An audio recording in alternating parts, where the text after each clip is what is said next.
गुरु ब्रह्मा गुरु विष्णू गुरुदेव महेश्वरा सद्गुरु साक्षात परब्रह्म तस्मै श्री सद्गुरे नमः। जय जय रघुवीर समर्थ। श्रीमत दासबोध दशक 17वा प्रकृती पुरुष नाम समास 4 अनुमान निरसन नाम श्रीराम समर्थ। आता सध्या दशक 17वा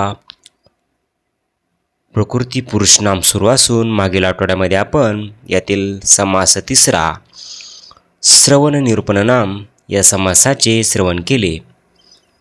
आता चालू आठवड्यापासून समास 4 अनुमान निरसन नाम सुरू झालेला आहे। आता अनुमान म्हणजे अंदाजाने केलेला निष्कर्ष आणि निरसन म्हणजे खंडन करणे। समर्थ सांगतात की प्रचिती नसताना बोललेले ज्ञान व्यर्थ आहे। सारासार विवेक हवा। अनुमानावर नव्हे तर आत्मसाक्षात्कारावर आधारलेले ज्ञान खरे, म्हणजेच ब्रह्माचा खंडन करून ब्रह्माचे सत्य दाखवणे हेच अनुमान निरसन। श्री समर्थ या समासाच्या पहिल्या ओळीत सांगतात की बहुतजनासी उपाये वक्तयास पुसो त्रासो नये, बोलता बोलता अन्वये सांडू नये।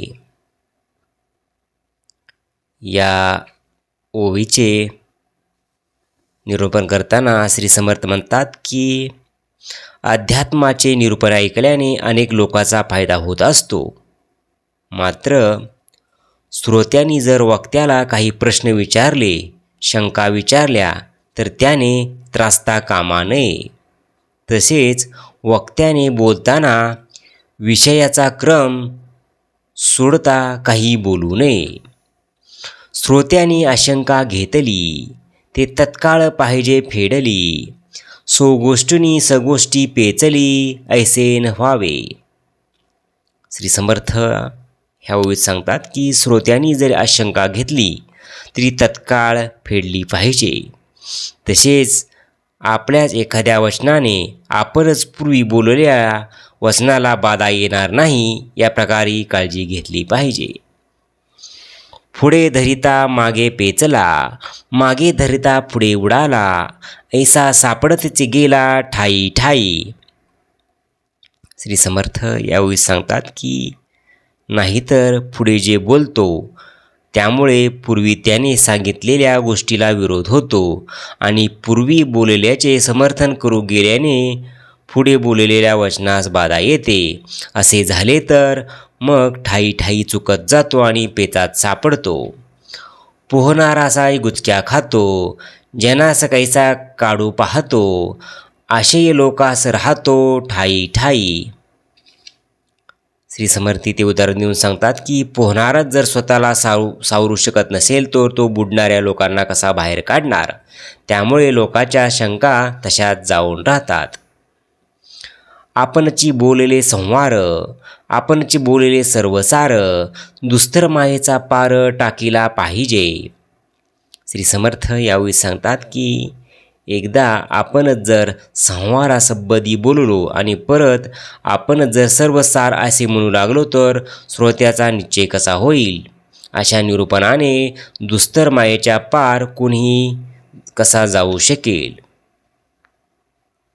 जे जे सूक्ष्म नाम घ्यावे त्याचे रूप बिंबवून घ्यावे, तरीत वक्ता मनवावे विचारवंत।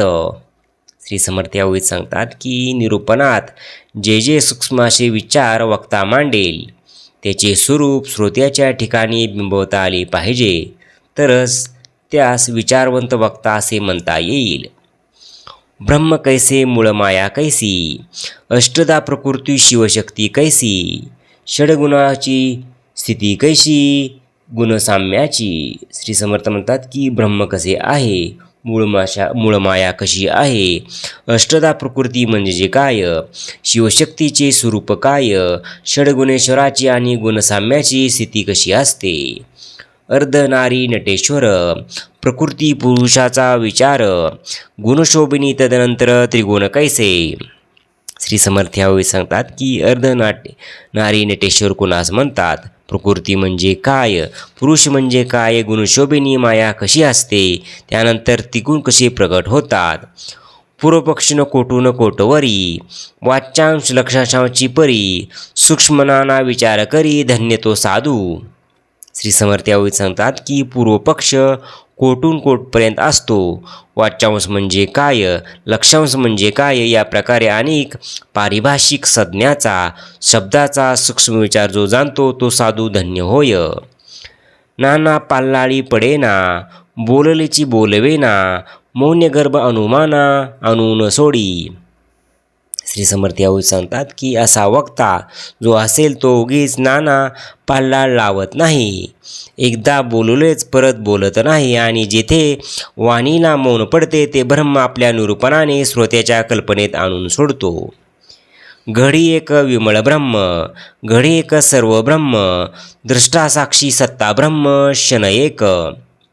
श्री समर्थ यावेळी सांगतात की एखादा वक्ता एकदा म्हणतो की ब्रह्म विमळ आहे, तर दुसऱ्या क्षणी म्हणतो की सर्वच ब्रह्म आहे, तर परत काही वेळाने ब्रह्मच द्रष्ट आहे, साक्षी आहे, त्याला सत्ता ब्रह्म असे म्हणतो.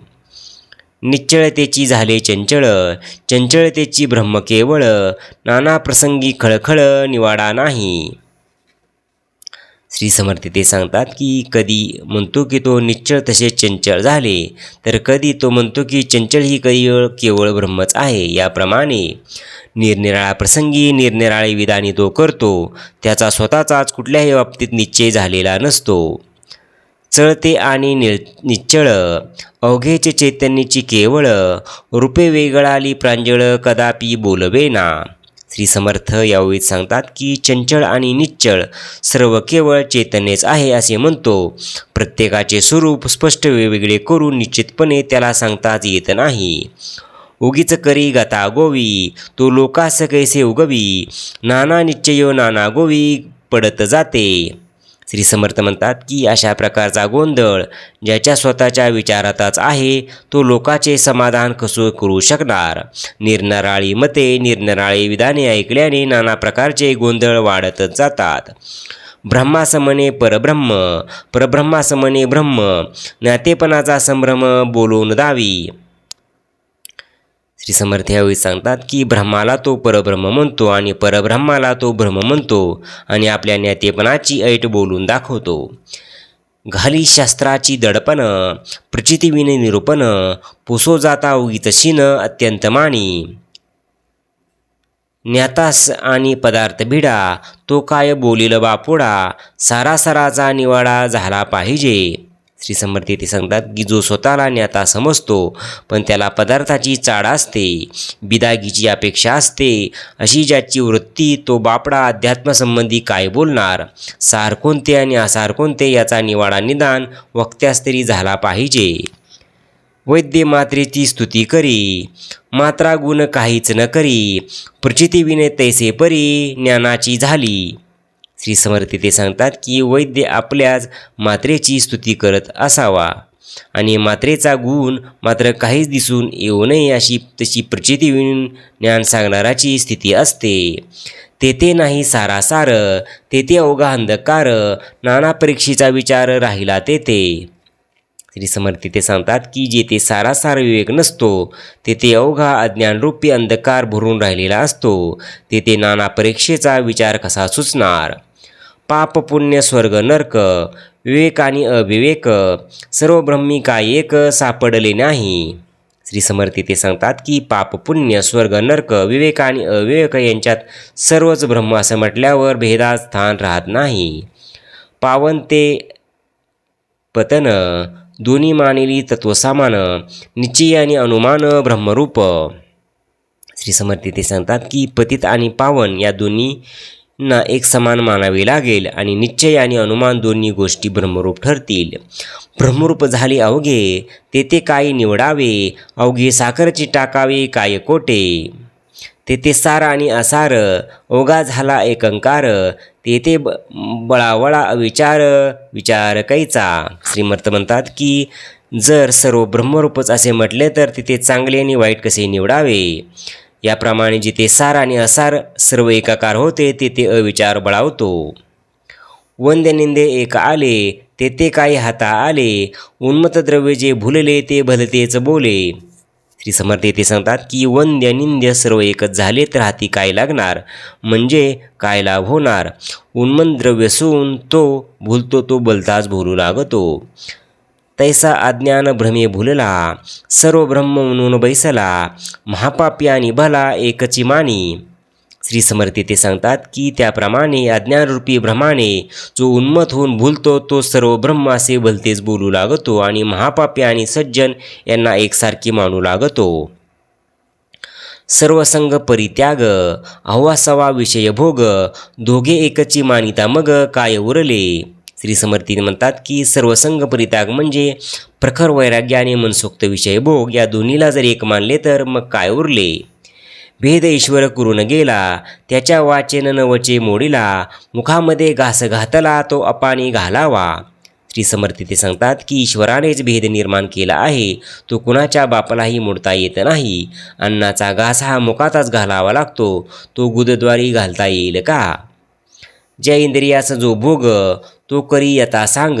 ईश्वराचे केले जग मोडिता उरेना. श्री समर्थ ते सांगतात की ईश्वराने प्रत्येक इंद्रियाचे विषयभोग ठरवून दिलेले आहेत. ज्या इंद्रिया जो विषयभोग नेमून दिला तोच भोग तो इंद्रिय यथासांग घेऊ शकतो. ईश्वराने जगाच्या राहाटीचे जे नियम केले आहेत ते मोडून चालवणार नाही.